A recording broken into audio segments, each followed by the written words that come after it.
Welcome back to Movie Recaps. Today I will show you a horror film from 2021, titled The Cursed. Spoilers ahead. Watch out and take care. It's late at night in the city when a drunk man returns to his apartment, discovering that the lights aren't working and the TV has no signal. He looks out the window with a golf club in hand, thinking it may be a thief, but the truth is creepier than that. A mysterious figure appears behind him and doesn't seem bothered when the man hits him with the club. As a weird tattoo appears on his wrist that makes his skin go black, the mysterious figure attacks the man, throwing him around and causing him to get infected by something weird on the spot where he touches him. Then he bites the man on the neck, infecting him further while his own body crumbles into ashes. Sometime later, the police are reviewing the case. The autopsy indicates the victim died of paralytic shellfish poison, and the attacker was already dead 3 months ago. This isn't the first time this police department deals with a strange case, and Detective Jung knows exactly who to call. Meanwhile, famous reporter Jin Hee is appearing on the radio to present her new book about the paranormal cases that she's covered on her independent news channel. During the interview, the host takes calls from the public, and the first one comes from a mysterious creepy voice. This man claims to be behind the murder case the police are currently investigating, and he wants to be interviewed by Jin Hee herself the next day at an address he sends to her phone. After the show, Jin Hee goes back to the office, where all her employees are dealing with hundreds of calls asking about the creepy voice on the radio. Jin Hee also gets to meet Jesse, the new intern in charge of on-site shooting who has recently arrived in the country. Then, she meets with her partner Kim, who has already been pulling some favors to get information on the recent murder case. The victim had been a researcher at Seung-gil Pharmaceutical, but there are no clues on the killer other than he's been dead for 3 months and his hoodie had an identification number.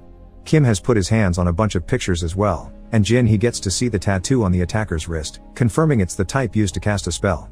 They're suddenly interrupted by Jung, who has come to talk about the voice on the radio both as a cop and as Jin Hee's husband. He doesn't want her to do the interview because it's very dangerous, but Jin Hee doesn't care because this may be the only chance to catch the killer. Jung accepts that's true and lets her do the interview under the condition the police will be guarding her, which Jin Hee accepts. After Jung leaves, Kim shows Jin Hee a video he was sent from Japan where a young witch is conducting an exorcism in a haunted house. Jin Hee recognizes this girl as So Jin, who had been involved in some of the cases Jin Hee wrote about.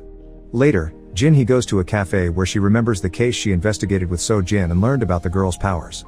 Suddenly, all the lights go out and Jin Hee is attacked by the hoodie killer. However, as soon as the attacker grabs her by the neck, he drops her and twists his body on the floor, revealing So Jin behind him wearing her witch clothes. At that moment, Jin Hee wakes up and realizes it was all a dream. The next day, Jin Hee and her crew get ready to stream the interview while the police watch through security cameras. The man that arrives is Mr. Park, who gives out his ID number to confirm he's saying a real name. The police check he has no criminal record, but he had been reported as missing. Park explains he's a spellcaster that can manipulate dead bodies, and he was the one that sent that zombie to commit murder 2 days ago. He's asked for this interview because he wants to warn everyone that he'll kill 3 more people soon, and the names he mentions as his future victims are all the higher-ups from Seung-gil Pharmaceutical. If they want to stop Park from killing more people on the dates he proceeds to list, then the company's chairman must come to Jin Hee's show to offer an apology, which Jin Hee will have to make sure is sincere. Then, Park takes out a knife to bring Jin Hee as hostage on his way out. Jesse follows them with the camera to keep the stream going, and the cops rush to surround them. Park and Jin Hee enter the elevator and Jung manages to jump inside too before the doors close, but all the other agents will have to take the stairs. Jung and Park begin fighting, but Park shows extraordinary force and easily overpowers Jung. In the struggle, Jung's gun falls, so Jin Hee grabs it and shoots Park in the leg, but it doesn't bother Park at all. When they make it to the ground floor, Park uses the knife again to drag Jin Hee out with him to protect himself from the cops that are now surrounding them. Suddenly, Jin Hee notices the weird tattoo appearing on Park's wrist and realizes he isn't actually the killer, the real murderer has been using it to pass on his message.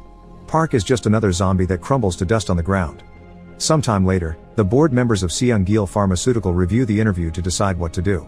2 of the future victims are there, Director Min Sub and CEO Lee.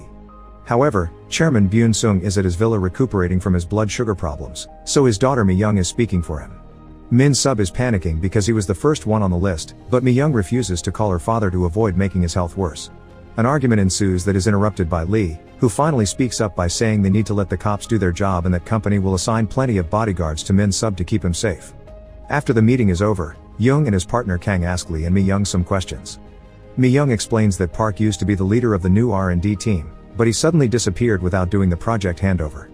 Kang points out that when Park's family reported him missing, they said he never came back from work, but Mi Young can't help them there.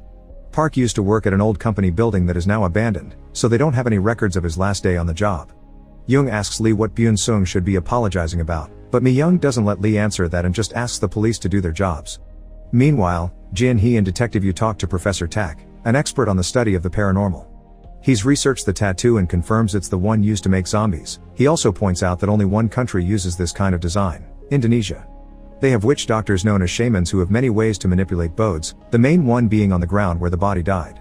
They mix the ground's mud with the shaman's blood and hair or nails from the bodies to make sculptures that are put on the incantation design, which explains why all the criminals so far have crumbled like clay. Later in the evening, Jin Hee gets a call from Kim. He has finally found out the identity of the first attacker, who had been reported missing by his family 5 years ago.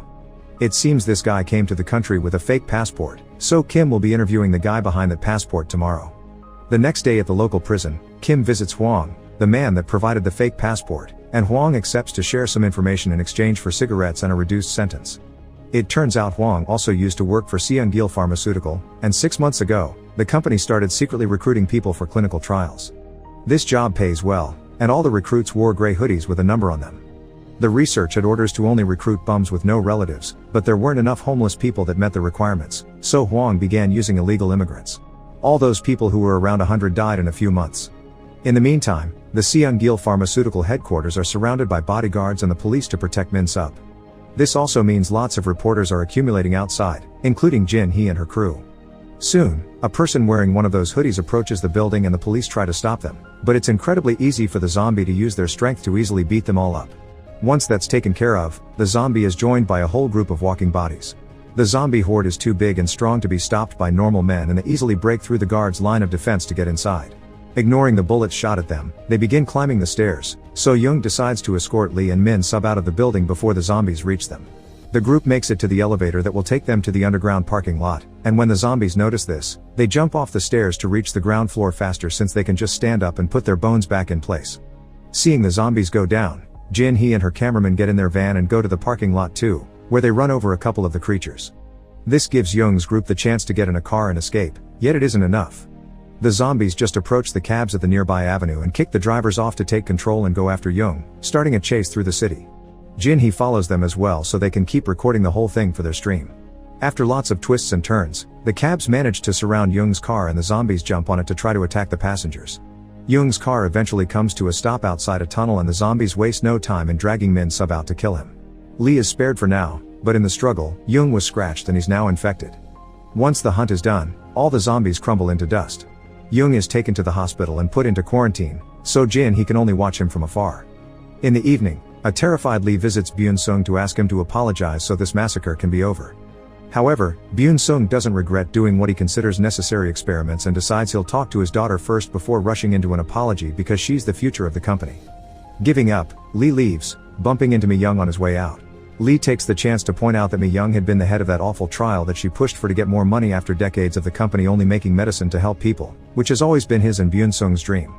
However, Mi-young says that's how cowards talk and that there's no room for dreams in her company. At the office, Jin Hee, Kim, and the detectives call Tak to discuss what happened. He saw the stream and noticed that the zombies couldn't move if they lost their hands, meaning the tattoo is their weakness. The doctors have said they can't find a cure for Young, but Tak assures them it's not poison, he's being affected by the curse too. To save him, they'll have to stop the shaman. After Tak hangs up, Kim shares all the information he got from Huang, including the fact that a month after all the recruits died, a strange Indonesian man came to see Huang.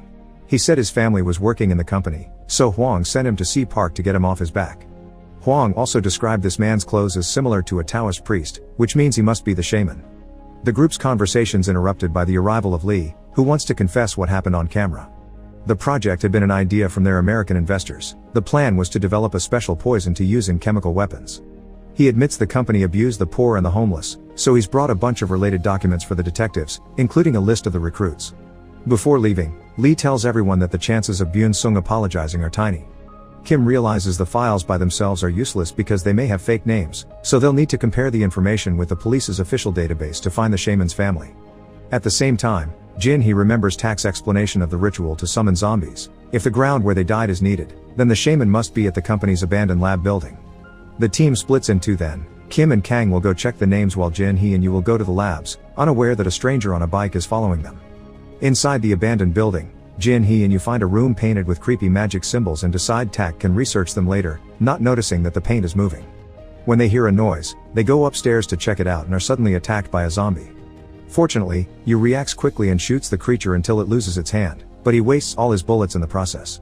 There's a horde coming next though, so Jin Hee and Yu run away through a tunnel until they make it into a room that they lock by putting furniture in front of the door.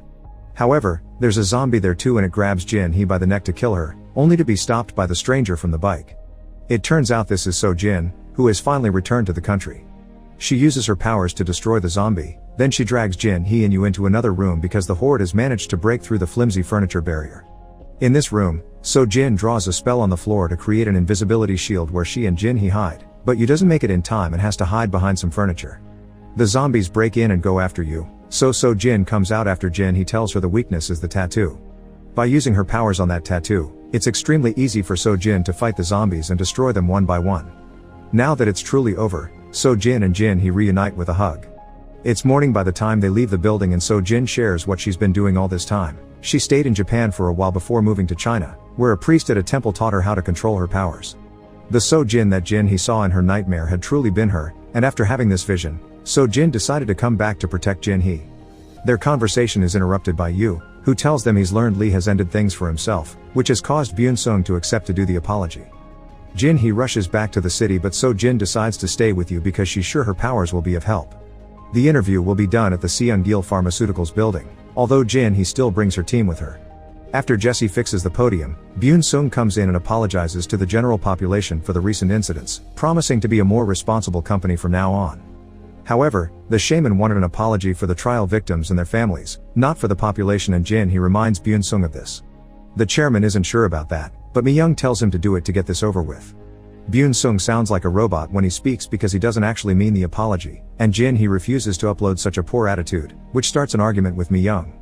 Back at the abandoned lab, Tak, So Jin, and the cops investigate the spell room, which So Jin recognizes as the same invisibility spell she used. By quickly deleting the word written on the ground, So Jin makes the illusion disappear and reveals that the room is actually a long hallway. The group crosses it until they make it to a morgue where the ground has lots of spell symbols and the clay figurines Tak had described. When they open a door at the back, a powerful light throws them back and reveals another room where they finally find the shaman. His defenses hold the entire team to the ground except for So Jin, who tries to push through while destroying the zombies the shaman throws at her. Meanwhile, Kim and Kang finally make some progress, discovering one of the trial recruits had been Jessie. Kim sends a picture of the file to Jin Hee to warn her, and Jin Hee finally understands that she had been chosen to record this in order to give Jessie access to Byun Sung. The apology is still not sounding sincere, so Jessie finally reveals her tattoo and begins fighting the guards while Mi-young takes her father away to safety. Jessie runs after them, knocking out anyone that gets between her and the chairman's office and even jumping through windows as a shortcut. After beating a few more guards, Jessie enters the main office and approaches Byun Sung to kill him. However, at that moment, So Jin finally manages to reach the shaman and uses her powers to kill him, which automatically kills Jessie as well. As the shaman dies, he looks at the last figurine which has Jessie's hair, thus So Jin hands it to him so he can leave this world together with his last relative. Back at the company, Mi-young takes advantage of all the bodyguards being unconscious to enter the office and, with the help of some tissue, grab one of Jessie's fingers. Then she uses it on her father to infect him as she explains it's time for him to go and let the new generation take over. As he dies, Byun Sung sees a bottle in Mi-young's hand and realizes Lee's death had actually been a murder. A moment later, the cops finally reach the office where Mi-young is crying her heart out, but Jin Hee also arrives and tells her to stop pretending because they know everything. When Jessie fixed the podium, he put a microphone on Byun Sung's jacket for better transmission sound, so now they have a recording of everything she said while her father died. After the cops arrest Mi-young, Jin Hee and So Jin meet at the hospital to visit Young, who is finally recovering thanks to the shaman's death. So Jin feels bad for the shaman because before he died, she had seen his memories of playing with Jessie as a child and felt how much he loved her. 3 months later, Mi-young has been released on the grounds of insufficient evidence. However, one afternoon, Jin Hee and So Jin approach her in the parking lot to make her confess if she doesn't want to get horrible magical consequences. Meanwhile, an employee at a small local company is being paid pennies for his work. After his shift is over, he decides to drink for a while, and his drunk wandering around town makes him find a mysterious man drawing a spell on the ground. Desperate for a better life, the man asks the stranger for his help. Make sure to subscribe and turn on notifications so you can watch more videos like this. Thanks for watching.